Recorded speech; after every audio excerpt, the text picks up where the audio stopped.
بسم اللہ الرحمن الرحیم احمدہ و اصلی علی رسولہ الکریم.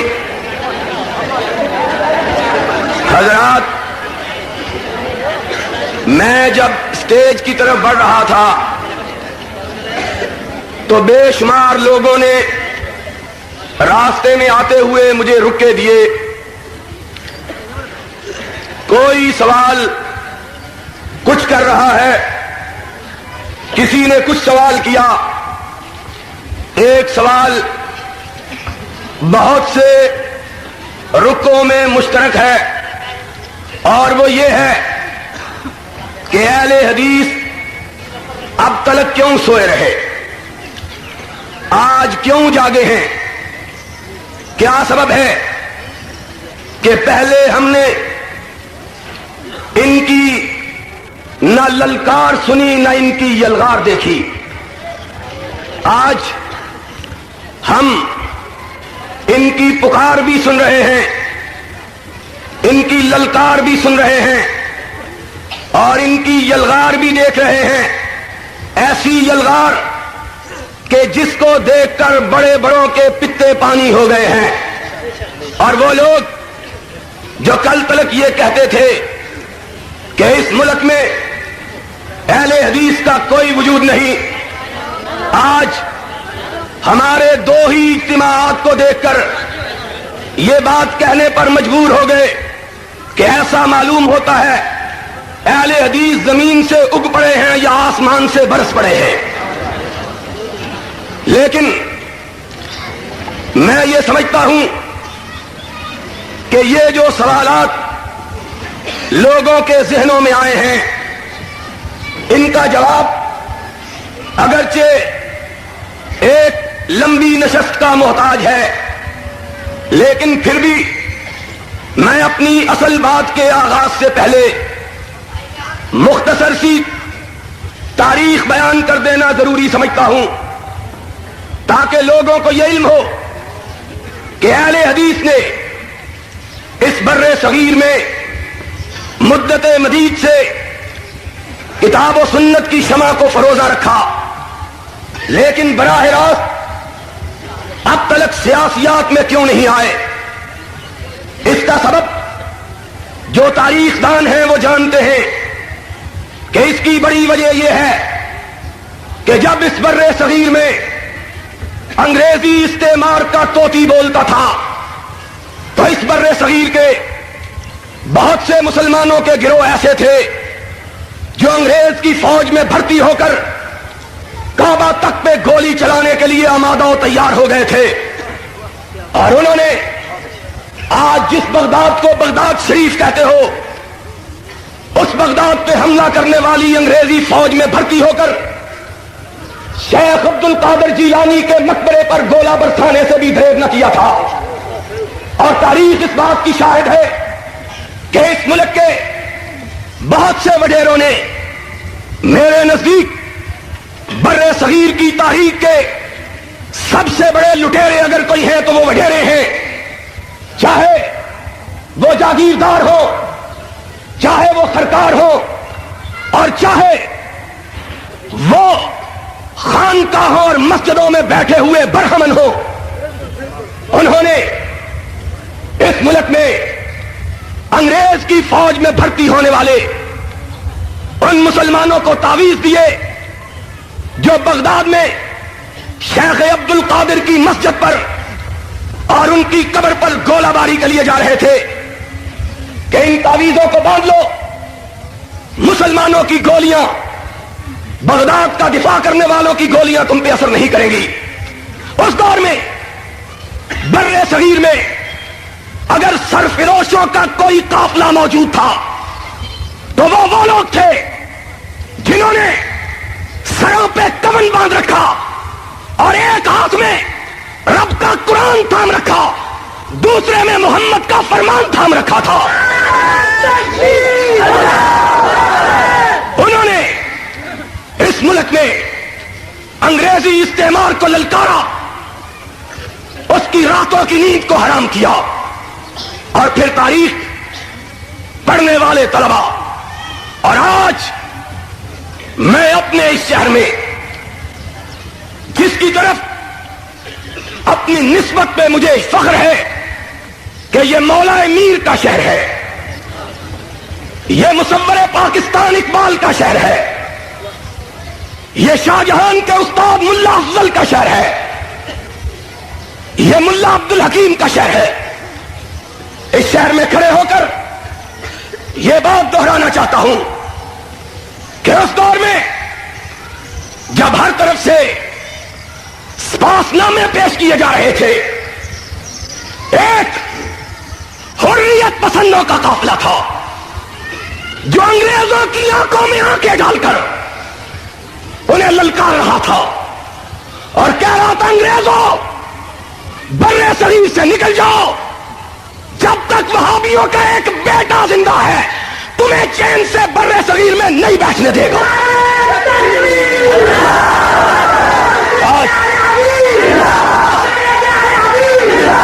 آج لوگ تاریخ کو بھی فراموش کر بیٹھے، لوگ بھول گئے۔ پہلے لوگ کہا کرتے تھے کوئی بات نہیں، جنہیں حقیر سمجھ کر بجھا دیا تم نے وہی چراغ جلیں گے تو روشنی ہوگی، کوئی بات نہیں۔ اگر آج تم ہمارا اعتراف نہیں کرتے، نہ کرو، تاریخ اعتراف کرے گی۔ تاریخ کا ایک طالب علم ہونے کی حیثیت سے آج میں یہ سمجھتا ہوں کہ بر صغیر کے حکمرانوں نے اس مقولے کو بھی غلط ثابت کر دیا۔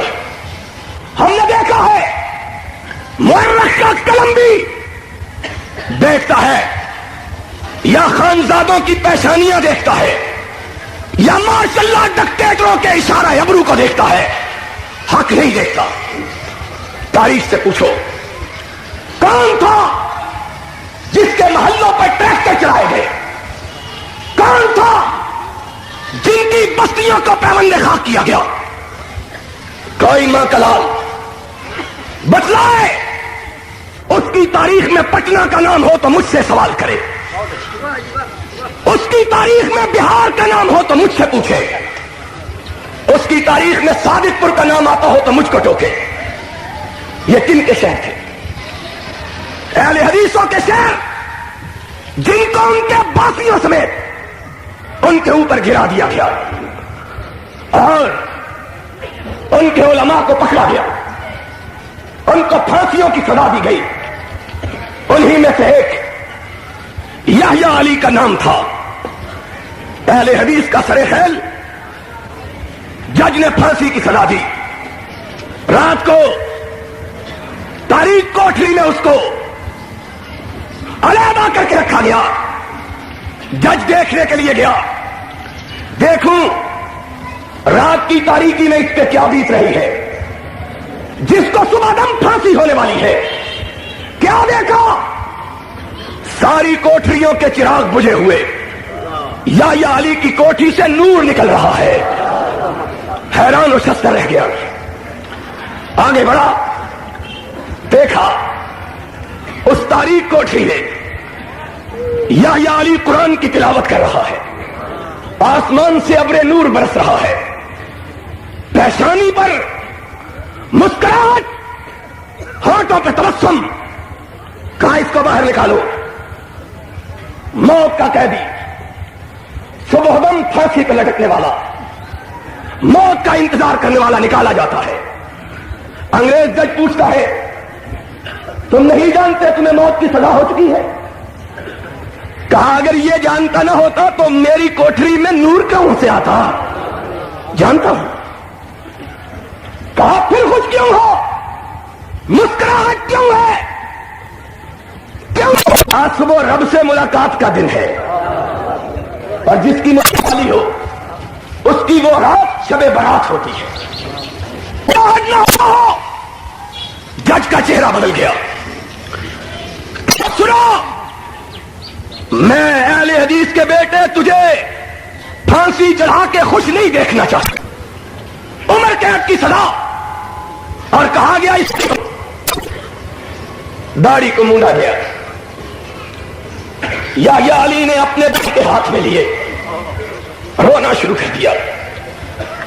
حیران رہ گیا، موت کی سزا سنی نہیں رویا، داڑھی مونڈی کی رو پڑا۔ کہا کیوں روتے ہو؟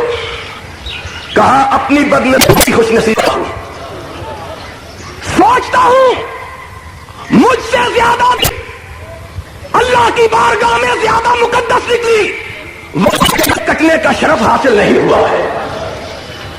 اس یعنی غلام رسول نے ہمیں تاریخ کے مجاہرین میں لکھا، نے اس کی ساری بستی پر بلڈوزر چلوا دیا، کہا جو بھی وہابی پیدا ہوگا وہ ہوگا، بلڈوزر چلا دو۔ جو کہتے تھے ان کو پکڑ کے انگلستان بھیج دیا کہ اس فضا میں کہا 57 برس بیت گئے، بستی کو مٹے ہوئے، یحییٰ علی کو کٹے ہوئے، ایک کی بستیوں کو برباد ہوئے، 57 برس گزر گئے، نئے سرے سے ڈالو۔ سوچا اب ان کے خمیر سے بغاوت کا پتا نکل، بنائیں گے گھر۔ انگریز بہار اسی قافلہ حریت کے سالاروں کے گھر، جن کو سمجھتا تھا کہ ان کی نسلوں کی بچت ہو چکی ہوگی، گیا ایک 8 سال کا بچہ، 7 سال کا بچہ ایک لاٹھی کو اپنی ٹانگوں میں دبائے گھوڑا دوڑانے کا کھیل کھیل رہا تھا۔ جس طرح بچے لاٹھی کو سواری بنا کر کہتے ہیں گھوڑا آیا ہے، کھیل رہا تھا۔ اے ڈی سی آگے بڑھا، کالا انگریز، اسی طرح کا کالا انگریز جس طرح کے ہمارے حکمران کالے انگریز ہیں۔ چٹے انگریز چلے گئے، کالے ہمارے لیے چھوڑ گئے، اور ان کی شکل پھر بھی کچھ اچھی تھی، شکلوں پہ بھی پھٹے منہ پڑی ہوئی ہے۔ کالا انگریز آگے بڑھا، اس نے دستک دی، کہا صوبے کا گورنر آیا ہے۔ بکھیر رہا تھا، صوبے کا گورنر اترا، گھر کا بڑا سربراہ استقبال کے لیے نکلا۔ بچے نے جب گورے کو دیکھا، اپنی لاٹھی کا رخ انگریز کی طرف کر لیا اور اس طرح اس کے دستے پر ہاتھ چلانے لگا جس طرح رائفل کے ٹریگر پہ ہاتھ چلاتے ہیں۔ اس انگریز نے دیکھا، بچے کا باپ پریشان ہو گیا، چھوٹا سا بچہ یہ کیا کر رہا ہے؟ کہنے لگا مولوی صاحب اس بچے کو چھوڑ دو، جب تک وہابیوں کا ایک بچہ بھی زندہ ہے اس کے سینے میں انگریز کی نفرت موجود رہے گی۔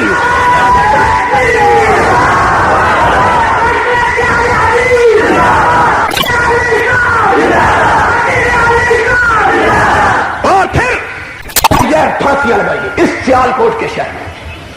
بھول گئے اور سیال کوٹ کے باسی ہو تم اپنی تاریخ، تمہیں یاد ہو کہ نہ یاد ہو، مجھے یاد ہے سب ذرا ذرا، تمہیں یاد۔ اور جسے آپ کہتے تھے با وفا، جسے آپ کہتے تھے آشنا، میں وہی ہوں مومن مبتلا، تمہیں یاد ہو کہ نہ یاد ہو، تمہیں نہیں یاد۔ اس سیال کوٹ کے اندر وہابیوں کے لیے پھانسیاں لگائی گئی، صرف بنگال کے اندر 1 لاکھ اہل حدیثوں کو پھانسی پر لٹکایا گیا۔ اور کسی کا ماضی اتنا حسین ہو تو لے کے آؤ۔ ایک لڑکی صرف ایک باپ کی لاش اٹھا لائی ہے، اور تم تو ایک لاش لے کے آ گئے ہو، اور میری لاشیں تو اتنی بے شمار ہیں جن کو میں اٹھا بھی نہیں سکتا ہوں، میں کس طرح اٹھاؤں؟ تم تو اٹھا کے آ گئے شہر شہر میں۔ اور میرے بھائی اخبار نویس لکھے، میں چیلنج دیتا ہوں، آج پاکستان بنے 39 برس ہو گئے، آج تک فوج کے کمشنر افسروں کے حلف نامے میں یہ آج تک اس مولوی ضیاء الحق کے بارے میں سن کے کئی لوگوں کے پیٹ میں درد ہونا شروع ہو جاتا ہے۔ پترا تینوں ہی ٹکرنے ٹھہر جاتے ذرا۔ اس ضیاء الحق کے دور میں، اس ضیاء الحق کے دور میں بھی آج تک سینئر افسروں کے لیے، فوجی افسروں کے لیے ایک حلف نامہ ہے جس پر دستخط کیے جاتے ہیں، اس میں لکھا ہے کہ یہ بھی حلفیہ بیان کرے کہ یہ وہابی نہیں ہے، آج تک لکھا ہوا ہے۔ اور سنو، ابھی لعنت کرنے لگے ہو۔ لعنت تو اس وقت ہوگی جب سارے کہیں گے لعنت۔ سنو، اور ان لعنت نہ لکڑ کوئی نہیں ہوں کہ کدی کا بوریا بستر چوک کے نس گیا ہوں۔ ہاں تو جب تک کرائے کے مکان لینے والے مولوی کا بستر اس کو رکھا نہ جائے تب تک وہ مکان نہیں چھوڑتا ہے۔ سنو ذرا بات، سنو میری بات تو سنو۔ آج تک لکھا ہوا کہ میں وہابی نہیں ہوں۔ کیوں؟ اس لیے کہ وہابی اور باغی ایک معنی ہے۔ وہابی باغی کے مطابق، اور میں وہابیوں کا بیٹا اپنے قصور کا اعتراف کرتا ہوں کہ ہم انگریز کے باغی، انگریز کے پٹو حکمرانوں کے باغی، ہم باغی ہیں۔ ہمیں اپنے گناہ پر کوئی ندامت نہیں۔ مجھ کو قتل کرو، بار پہ کھینچو مجھ کو، میں نے یہ جرم کیا ہے کہ میں سچ بولتا ہوں۔ جو جی چاہے سزا دے لو۔ میں ضیاء الحق کا بھی باغی، میں بھٹو کا بھی باغی، میں یحییٰ کا بھی باغی، میں ایوب کا بھی باغی۔ میری وفا اگر ہے تو یا خدا کے لیے ہے یا مدینے کے مصطفیٰ کے لیے ہے۔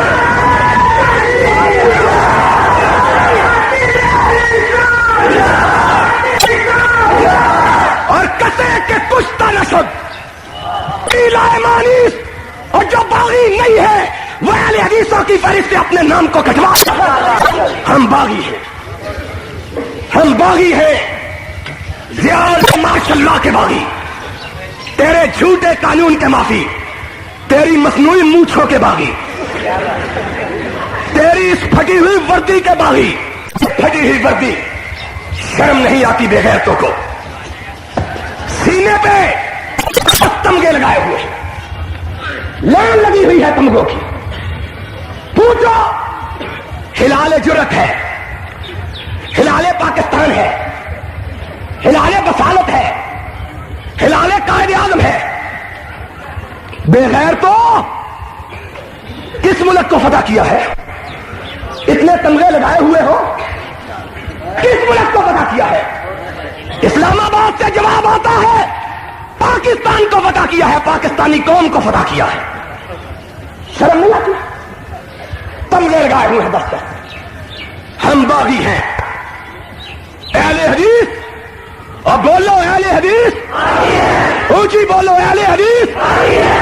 تمہارے باغی، تمہارے قانون کے باغی، تمہارے جھوٹے ماشاء اللہ کے باغی، اور تمہارے پناگیر جنیجو کے باغی۔ وزیر اعظم لان واسطے تمہیں کوئی بندہ نہیں سی لبتا، سانو کہنا سی اسی ساجن میر منوا دینا سی۔ دیکھو اس کا چہرہ دیکھو، ایسا معلوم ہوتا ہے جیسے کالو کوال آ گیا ہے یہ وزیر اعظم۔ اور ہم کہتے ہیں تو کہتا ہے ہم ہی گر نہ ہوں گے تو کیا رنگ محفل، کسے دیکھ کر آپ شرمائیے گا۔ سبحان اللہ، واقعی تمہارا چہرہ دیکھ کے شرم آ جاتی ہے۔ ہم اس بد نصیب ملک کے باسی ہیں جس کا وزیر اعظم یہ ہے۔ وزیر اعظم ہے حاجی یوسف، انہوں کو لانا نہیں دکان ہی کھول دے گجرا والے۔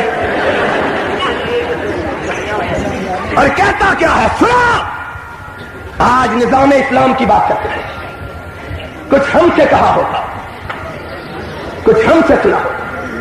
نظام اسلام کی بات کرتے ہو، اور جب احسان الہی ظہیر 77 کی تاریخ میں، 77 کی تاریخ میں مال روڈ پہ گولیاں کھا رہا اور اپنے جوانوں کو ساتھ لے کر سرور کائنات کی علم کو لہرا رہا تھا، یہ جنیجو پیر پگاڑوں کی لتاں کٹ رہے تھے۔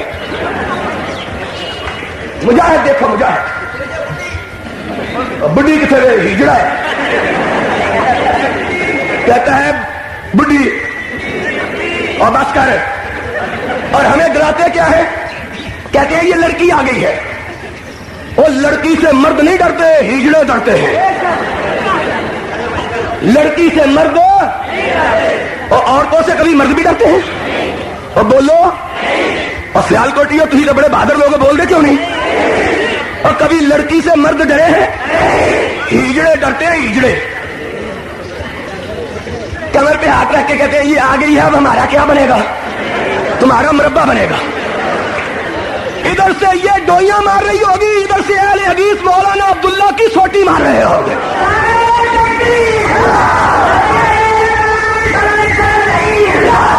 اور کہتے ہیں ہم تو کہتے ہیں سنو،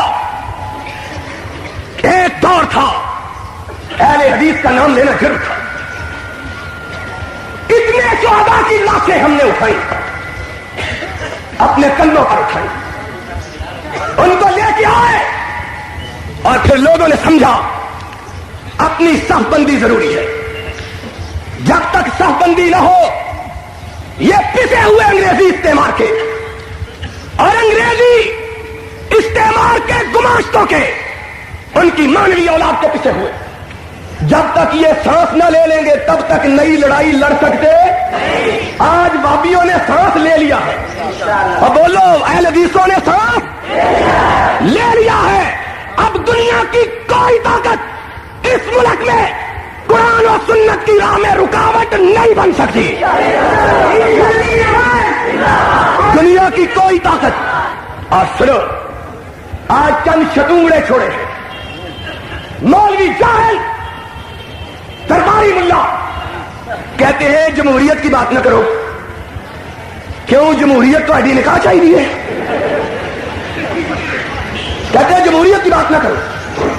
سنو، یہ ملک دو چیزوں کے ساتھ اس کی قسمت وابستہ، ایک اسلام کے ساتھ اور دوسری جمہوریت کے ساتھ، اور حکمران ان دونوں کو اپنے لیے خطرہ سمجھتے ہیں، حکمران ان دونوں کو اپنے لیے سمجھتے ہیں۔ کیوں سمجھتے ہیں؟ اسلام آئے گا، سب سے پہلے چوراہوں میں حکمرانوں کو لٹکایا جائے گا، اور سمجھتے ہیں جمہوریت آئے گی، ان کا حساب ہوگا، ان کا پوچھا جائے گا۔ آج شراب چھاؤنیوں میں بکتی ہے، ہیروئن چھاؤنیوں میں بکتی ہے، 2000 روپیہ تنخواہ لینے والا فوجی افسر 40-40 لاکھ روپے کے بنگلوں کا مالک ہے۔ جمہوریت آئے گی، پوچھیں گے، اور اس اسلام کا نام لے کر جمہوریت کی مخالفت کرتے ہیں۔ اور جو جمہوریت سب سے زیادہ اگر سکھائی ہے تو محمد الرسول اللہ نے سکھائی ہے۔ کون تھا جس نے کہا حکمران اگر نیا کرتا پہن کے ممبر پہ قدم رکھے، دامن پکڑ کے نیچے اتارو، پوچھو جواب دو یہ کرتا کہاں سے لیا؟ تم سارا ملک لوٹ کے اپنے گھر میں لے جاؤ، کہتے ہو جمہوریت نہ آئے؟ سن لو، اس ملک کی تقدیر اسلام سے وابستہ ہے، اس ملک کی تقدیر جمہوریت کے ذریعے یہ ملک بنا ہے۔ اہل حدیث ان دونوں چیزوں کے مقابلے میں، ان دونوں چیزوں کے بارے میں کوئی مداہنت کرنے کے لیے تیار، نہ جمہوریت کے لیے نہ اسلام کے لیے۔ اور کوئی ہم کو نہ ڈرائے، یہ جائے گا تو لڑکی آ جائے گی، ہم نے لڑکی کے باپ کا مقابلہ کیا ہوا ہے، لڑکی کے ہم نے لڑکی کے باپ کا مقابلہ کیا۔ سنو، اس ملک میں اب آئے گا یا رب کا قرآن آئے گا یا محمد کا فرمان آئے گا۔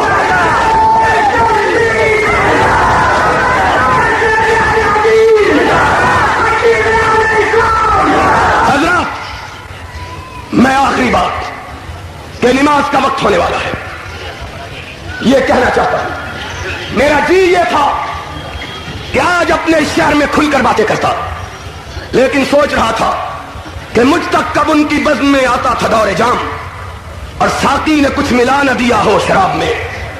لیکن بہرحال آخری بات آپ سے ہاتھ بلند کروا کے کہلوانا چاہتا ہوں، ہاتھ بلند کر کے کہو اس ملک میں قرآن و سنت آئے گی، اس ملک میں قرآن کا نظام، ہاتھ اٹھا کے کہو اس ملک میں قرآن کا نظام